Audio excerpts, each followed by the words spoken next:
If you're like me and you started your career and had that aspiration of someday getting to the C-suite, especially as a woman, getting to the C-suite, the pinnacle of your career, I too had that thought.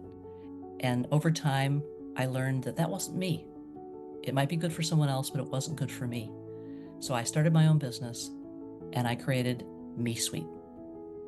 Have you ever had a conversation that transported you along the journey listening to the storyteller?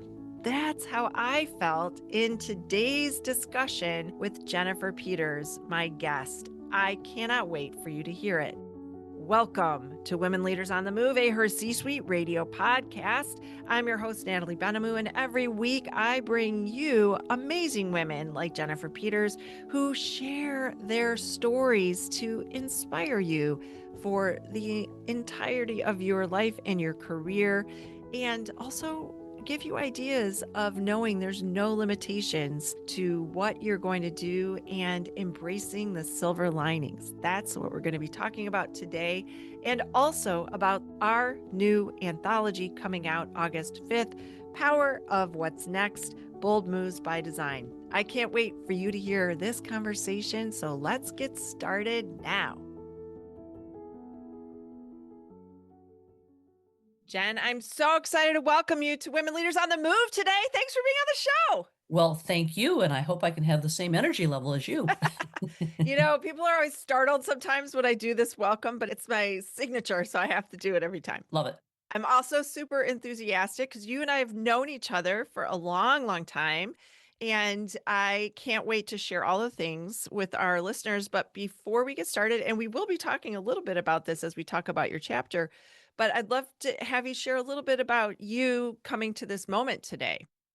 Well, like many of us and women who are part of this anthology, we've been pursuing our careers and defining our careers and what that means to us. And I'm at the point in my life and career where I always want to give back, but I really have a deeper sense of what that means. And I want to give back to women who have helped shape my career and my life, my peers, if you will. I want to help those who are still beginning their careers or shaping their careers or at a point where like, I'm not sure about what I'm doing here and what's next and so forth. And since we have known each other for a while, you've always inspired me, and I find inspiration for all the women in my network that I've built over these years. And when you asked me to be part of this, I was honored, and I didn't know what I was getting into, but it has been a wonderful journey and it's filled my cup. So thank you for inviting me to this. And yeah, I'm an open book. Well, for our listeners, what we're talking about is a book we're launching August 5th, and it's called The Power of Next. Well, Power of Next without the Power of Next, Bold Moves by Design. And I am excited because you specifically were one of the key people that inspired us to even do this book because it kept coming up, this topic of how do we stay relevant over 50 for women. And I thought, okay, I'm going to research this as I often do before we have a mastermind.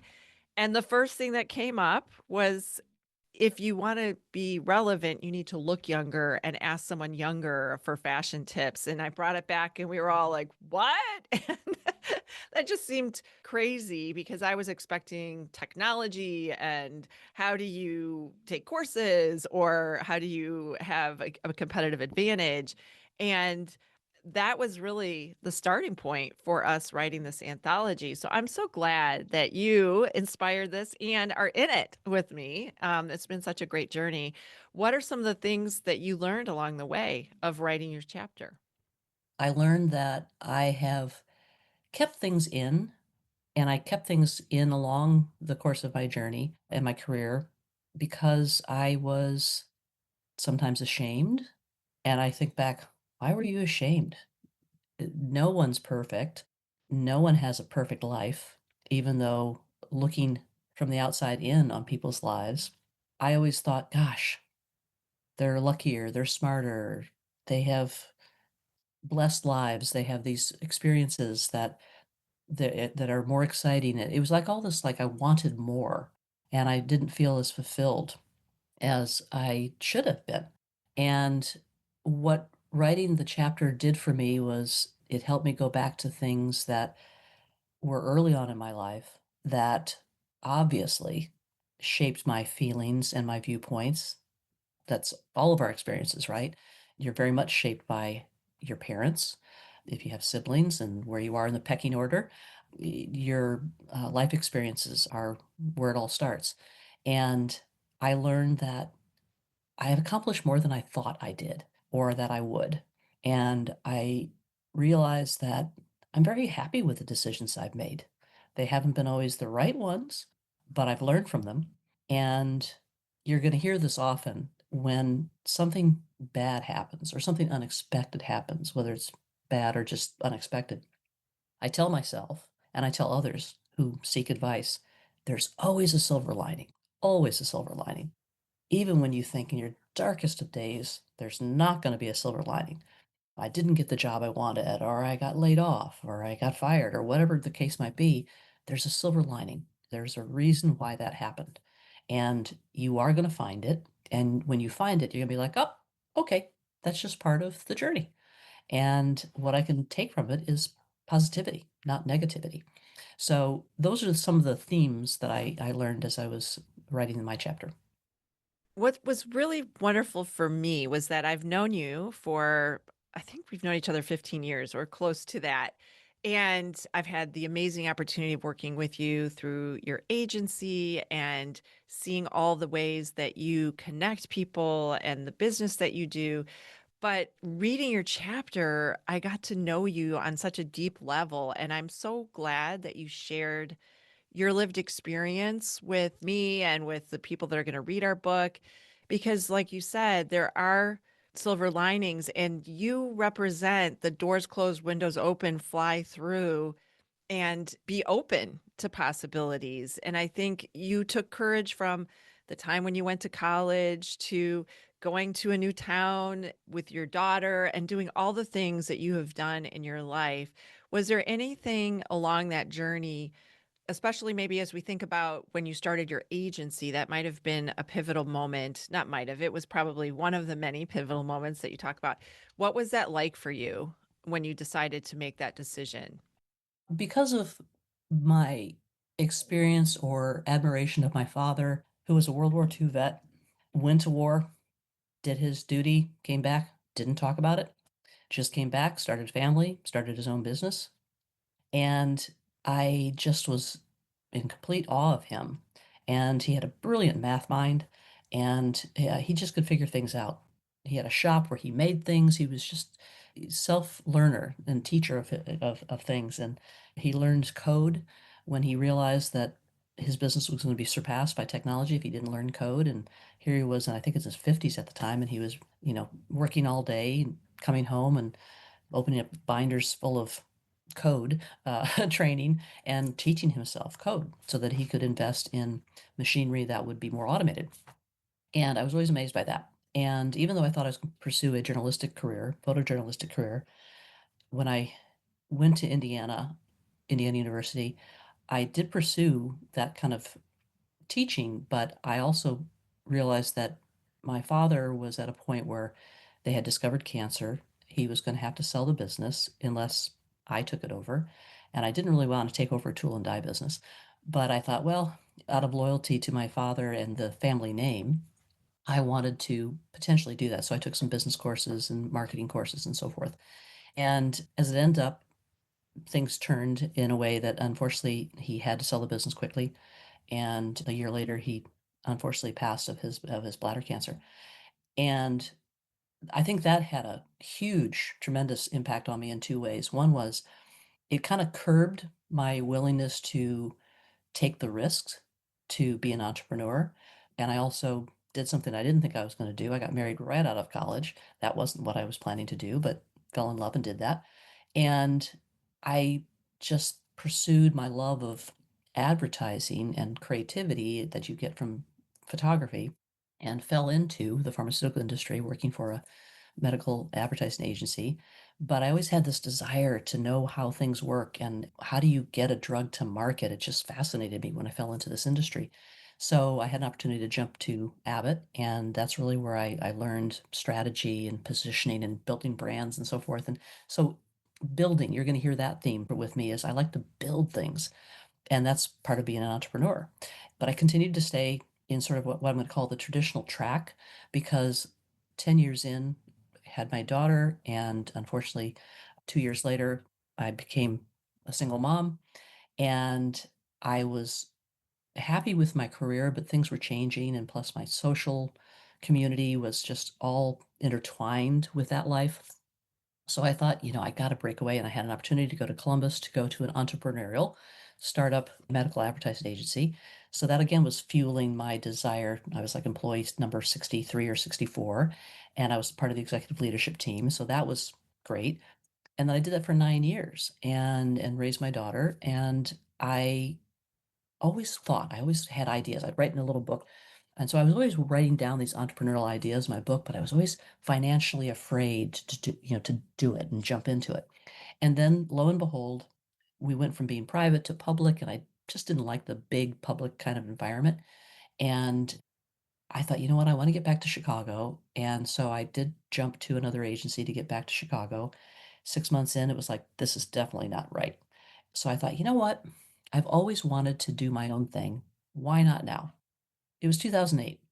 We all know what happened in 2008. I had gotten myself in huge debt. Shame on me. My father would have been disappointed in that. And I had found and met my now husband in Columbus, and he was more than happy to move to Chicago. So moved to Chicago, and my daughter was a teenager going in. She was 10th grade, I think. So rented a house in Glenview, Illinois, and it was 2008. I started calling people that knew me from my Abbott days, and I said, "Do you think I should do this? Can I do this?" And I didn't want to, get a big loan and be in more debt and so forth. And everybody said, "Yes, your brand is strong. People know you. They know that you'd run through walls for them to help them with their business challenges and their brand challenges." And another woman from our HBA days, she said to me, "You know what? I've been upsized, I've been downsized, I've been right sized, I've lost my job, I've been laid off, taken opportunities in the corporate world that were a huge challenge." And she said, and one day I decided to jump to the agency side, and people thought, "Are you nuts? Are you crazy?" And she said, "You know what? What's going to happen? I'm going to learn some things. If it works out, great. If it doesn't, I'm pretty sure I'm not going to be eating out of a can of, tuna fish under the Wacker Bridge in Chicago." And I took such inspiration from that. And I thought to myself, okay, but I'm not going to go into debt. So I also vowed that I was going to personally go debt free in 2 years. And I did. And I still hadn't sold my house in Columbus, Ohio, because it was 2008. I didn't sell it for 2 years, believe it or not. And I just started building my business. I just started it with one little client, said, I'll start with you, thankfully. I didn't take any bank loans. I just started my business and was very careful about how I spent money. They say you have to spend money to make money. Yes, that's true. But I just chose to do it very frugally. And, 16 years later, it was a great success, and has been the most fulfilling part of my journey. And that really was how we got to collaborate multiple times through multiple clients. And you're a super connector. And I'm so grateful because knowing you, I got the chance to work with you with your company. And by the way, Brand Zone makes sense because you are great at brand building and being a builder. And so that makes so much sense. That's one of the things as you read the story and as you hear, as our listeners hear, the through line for me is just this generous heart, this giving to others and inspiring others along the way, whether it was being on the board together at HBA, that's how we got to meet each other and then collaborate. But I remember 2008 very well. That's the year I had my brain injury and left my very lucrative career the same year. So 2008 was a big year for a lot of people in a lot of different ways, I think. And so my heart goes out to you as you're mentioning it's like, oh, it's 2008. I remember that year. But, I think that's part of what we really, as authors of our book and as leaders, is going through that really tricky time gives us the win to keep going and to keep moving forward. And you have reinvented and done new things. And I love all the things that you're doing. And today you are in a new phase of your career. And I think it's so inspirational that you said, "You know what? I'm not done yet. And I want to do this because it means a lot to me." Can you share a little bit about that for our listeners? I didn't have a formal business plan on paper because I wasn't seeking any kind of loans or support and investors. I had one in my head. And to your point, I'm very proud of the network I've built over the years. And people always ask me, how do you know all these people? And I say, well, a lot of roads lead back to Abbott. And a lot of people have left and been successful in their own careers and at startup companies and such. I stay in touch with people. I'm very social animal. Although I was painfully shy as a kid, once I didn't become as painfully shy after college, I just love talking and telling stories and listening to other people's stories. And I love to, part of my love language is giving gifts that are very personal to people because I like to reflect that I listen and I know what makes you happy. And I just want people to be happy. And that stems back to my childhood too, in terms of seeing so much dysfunction and unhappiness. I just don't like to be in those environments if I can help it. So anyway, along the way, in addition to having my own small clients that I did strategy and creative projects for, I also had large network agencies calling me saying, "Hey, we know you, we know of you, we know about you, we know your brand, and we know you have your own clients and own agency, but as long as it's not a conflict with either party, we'd love to have you consult for us." I didn't see that coming. Did not see that coming at all. And when it happened, and it's happened 4 times, 4 different times, and each consulting opportunity lasted, let's say, 3 to 5 years, and then I would land another one, and another one, and another one. And that kept happening until recently, and because of that, I was working 70, 80 hours. I was a workaholic for many, many of those years, and it got to a point where I wasn't building up my own clientele. And I got to a point where I'm like, you know what? I think I'm ready to mothball that because I want to get back to my roots, which is being on the manufacturing side of our business. And I took 6 months last year to find that. And I wanted to stay in rare disease because it's a passion place for me. I've worked across many, many categories, as many of us have, but it's the one that over the last dozen years really made me jump out of bed because I felt like I was giving back more because these rare disease communities need so much support. They need a platform to tell their stories and share their stories and their journeys. And they need companies to support them in many, many ways, not just financially, but emotionally, and help them build sense of community because they are dealing with rare diseases. And so I looked at a number of companies, and recently I joined a biotech company because I wanted to get back to my roots. There are others, but they're certainly one of them because they're very science based, which is attractive to me. And I thought, you know what? I'm not about titles anymore. I'm not about that. I am at a point where I've done a lot in my career. I'm going to take a position that one might scratch their head and say, why are you taking this position given all of your experience and your big titles in your career? I'm like, because that doesn't matter to me anymore. And I just want to do what I love, which is marketing and strategy and building brands. And I also would love to be able to mentor and help others who are earlier on in their careers. And if I can make their journey easier, more fulfilling by working with me or learning from me, and also I learn from them. Obviously, there's generational differences, and I embrace that. I am happy making fun of it. You know, I wasn't born with a cell phone in my hand, but I'm addicted to it now. Those are the things that were part of my motivators to say, I just want opportunity to bring value to an organization, to a brand, to a team because of the experience I have. And it's not just the tactical or the tactile experiences or the IP that's in my brain. It's it's the life experience, especially as women who we continue to face challenges of how do you balance work life and family and how sometimes we are still marginalized because it's like, oh, because if you're in that childbearing years, well, what happens if she starts to have babies? Is she going to be as motivated or focused on the job? As much as that bothers me that that still exists, it does exist. And then on the flip side of that, ageism is extremely alive and well. That also bothers me, but hopefully my journey and my telling of my story will help that too. Will help other women address that and also hopefully help our colleagues recognize that ageism is alive and well and that it shouldn't be. Well, I want to just touch on that because I, of course, know you and your journey of getting your role. And I want to encourage people if they're thinking about a role, you did something so out of the box and out of the ordinary, saying very focused when you were in the interview process, because that came up. And I remember we talked about this of you are overqualified for this role. That came up a lot, I think, in some of the conversations that you had. And then there were questions about, well, when did you graduate college? Because that was a creative way to figure out your age, which was, we talked about that too. And for women that are in our age demographic, that are having, let's just say, decades of experience, and they're thinking about maybe I want to go into another area.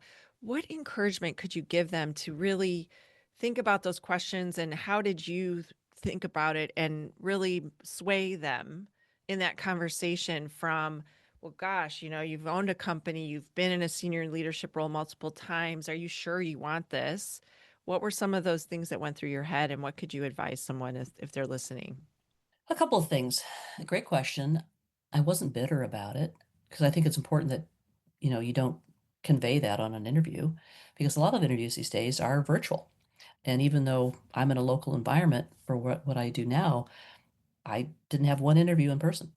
So that's very different. And you've got to make sure that how you show up and what you look like and all that kind of good stuff. But I didn't try to hide anything. I was just authentic. And I fortunately was prepared for that question. So that would be, my giving back to the audience here is just know, even though there are laws against it, and even though there are some companies that are far more progressive when it comes to this and they don't look at people's age. I think what's going on in a lot of these companies these days is that they have very young workforces. And senior leadership recognizes that although that's good because they're our next generation, and they also bring a lot of value to our organization because they are younger, they're eager, but they also come from a generation that is more technology savvy and embracing and quick to learn and so forth. And they also are very big on social causes and the rare disease that's community that's huge. Yeah, obviously they bring a lot of energy and so forth, but they also want to move quickly, right? And the leadership teams at some of these companies who embrace hiring people who have tons of experience in roles that are perhaps not reflective of that experience, they're embracing the fact that we can role model, we can mentor, we can help teach, we can help them bring along this next generation. And the one thing I want to make sure is very clear in this interview is that this is not about preventing others from getting jobs. The job market was not good last year. I think it's getting a little better, but it's not like it used to be. And so one of the questions that I prepared for, because I had a mentor who told me to prepare for this, he said, that's what you're going to have to worry about is that they're going to be potentially reluctant to hire you because you might be preventing that next generation from getting that job. So I'll share his advice, which was make sure they know that you're willing to do whatever they need you to do. And that if you come into this role and a year later they say, we want you to move over here because we have a challenge over here that your experience would really be ideal for, or we have another team that could benefit from your experience, all your years of experience. Just be very flexible because the last thing you want to have them think is that, well, if we hire her, then she's going to be in this role for 4 or 5 years. That's going to block an up and comer for 4 or 5 years. And I thought, gosh, I would have never thought of that. That was great advice that he gave me. So that's the other thing I did. I talked to a lot of my network about what I was trying to do. And so I was very well prepared for those types of questions. And so again, your classic be well prepared and just know that that is going to come up. If you've got a career where you've been doing it for a while and you've had senior titles and you're going for something that would suggest a mismatch between experience and titles. First of all, titles are silly, I think, because especially if you've been on the agency side, agency titles are very different than corporate titles. They just are. So, fortunately, there are very progressive companies out there. My hiring manager, albeit younger, she's very mature in terms of the way she thinks. And she thought, wow, I have someone here who's willing to be my partner, who I can lean on, even though she's extremely talented and a great marketer on her own right. She was mature enough and comfortable enough and secure enough to know that I'm not going to come in and take your job. That's not my goal. I'm going to come in and do what I love to do and do it by leaning on all this experience that I have, and I'm going to do it to help you and to help others and to help the business and help the company. And we're all going to look good. It's all, it's old fashioned, but all boats rise, right? And I've never been comfortable with the limelight anyway. So it's not about getting the credit. I mean, when I was early in my career, we all wanted that, right? Because we wanted to grow and get that next job. And so you did want recognition and acknowledgement. But it almost embarrasses me now. I'd rather just say, I'm okay with someone saying good job or whatever, or acknowledging me, but it doesn't make me comfortable. I'd rather just do my job. But that's just me personally. So yeah, so I that's the advice I'd give is just know that it's out there, have the right answers for it, but be authentic about it. If you are not comfortable in taking a position that because of the title looks out like a mismatch, then please don't do it. You're not doing yourself a favor, and you're certainly not doing that organization or that team a favor. So just always be authentic. And I think that came across in my interviews is I meant it. And now 6 months in to this new position, I'm demonstrating it. I'm raising my hand to say, I'd be happy to help. I'd be happy to help. And when I get an opportunity to lead something, I lead it. And along the way, I feed off of my peers and they feed off of me and we learn from each other. And we just try to build an environment of positivity and growth and fun. That's the other thing, fun. You know, work is hard enough. You got to find ways to laugh and have fun. So if I can also do that with my joke telling and my storytelling, then that's what I bring to the table too. Jen, it's so hard to end conversations like this. I could talk to you forever, both because we're, longtime friends, but also because I know our listeners are at the edge of their seat listening to you. You have such a gift in storytelling and just bringing people in. If people want to connect with you or learn more, I know we're going to have information about the book, but I also want them to find you. Where should they go? People can connect with me on LinkedIn. I will have your link to your LinkedIn. And of course, all the things with our book. We hope that people, when you listen, mark your calendar for August 5th because we want you to join us on that day for our ebook release.